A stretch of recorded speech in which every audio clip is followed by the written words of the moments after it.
जय माता की दोस्तों। आज नवरात्रि का 7वां दिन जो कि माँ कालरात्रि का दिन होता है। तो फ्रेंड्स, जो भी भक्तगण इस कथा को सुने, माँ कालरात्रि उनकी सब मनोकामनाओं को पूर्ण करें और उनको मनवांछित फलों की प्राप्ति हो। तो शुरुआत करते हैं माँ कालरात्रि की कथा। जैसा कि नाम वैसा ही इनका रूप, खुले बालों वाली ये कालरात्रि माँ गधे पर सवार हैं।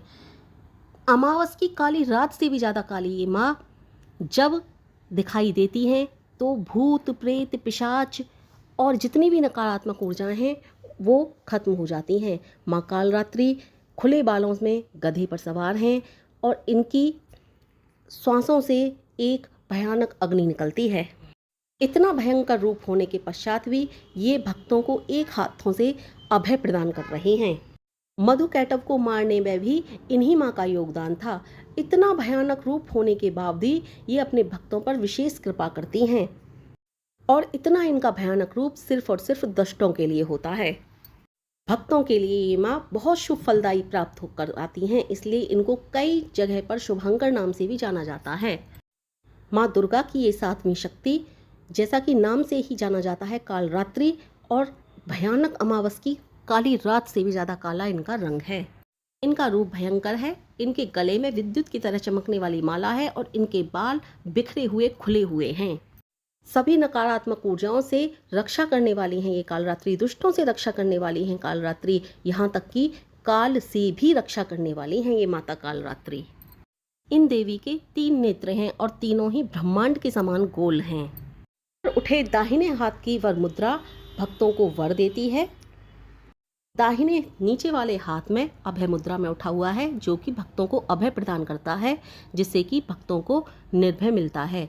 और बाएं हाथ के ऊपर वाले हाथ में कांटा है और नीचे वाले हाथ में खड्ग है। माता के 3 नेत्र हैं जो ब्रह्मांड में एकदम गोल हैं, जैसे ब्रह्मांड गोल होता है। और माता का इतना भयानक रूप होने के बाद भी भक्तों को इनसे डरने की आवश्यकता नहीं है।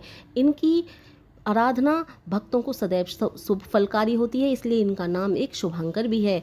माता कालरात्रि की पूजा से समस्त ब्रह्मांड के सारे दरवाजे खुल जाते हैं और सभी सिद्धियों की प्राप्ति भी माता कालरात्रि की आराधना करने से प्राप्त हो जाती है। ब्रह्मांड की जितनी भी नकारात्मक ऊर्जाएं हैं वो सब माँ कालरात्रि के प्रताप से भागने लगती हैं। तो आइए भक्तगणों सुनते हैं माता कालरात्रि की कथा। जब शुंभ निशुंभ और रक्तबीज जैसे राक्षसों ने देवताओं के और पूरी सृष्टि की नाक में दम कर रखा था, तो सभी देवी देवता मिलकर के भगवान शंकर के पास गए और उनसे सृष्टि की रक्षा करने के लिए प्रार्थना करने लगे। भगवान भोलेनाथ ने माता पार्वती से सृष्टि की रक्षा करने के लिए कहा और उन दैत्यों को विध्वंस करने के लिए कहा। भोले बाबा की बात मान करके माता पार्वती ने माता दुर्गा का रूप धरा और शुंभ निशुंभ नामक राक्षसों का वध कर दिया। जब माँ दुर्गा ने रक्तबीज दैत्य को मृत्यु के घाट उतारा तो उसके रक्तों से बहुत सारे रक्तबीज पैदा हो गए, क्योंकि उसे वरदान था कि मेरे रक्त की एक बूंद भी पृथ्वी पर गिरी तो उससे नया रक्तबीज उत्पन्न हो जाएगा। इस तरह से माँ दुर्गा ने अपने तेज से फिर कालरात्रि को उत्पन्न किया। माता कालरात्रि जब उत्पन्न हो गई, माँ दुर्गा उनके शीश काट दी गई, रक्तबीज के जितने भी रक्तबीज थे, और माता कालरात्रि पृथ्वी पर एक बूंद भी गिरने से पहले ही उन सब रक्तों को पीती चली गईं। इस तरह से उस महा राक्षस जो था, महाविनाशकारी राक्षस का माता कालरात्रि और माता दुर्गा ने अंत किया। माता कालरात्रि का जो मंत्र है वो इस प्रकार है: ओम जयंती मंगला काली भद्रकाली कृपालिनी दुर्गा क्षमा शिवधात्री स्वाहा स्वधा नमस्तुते।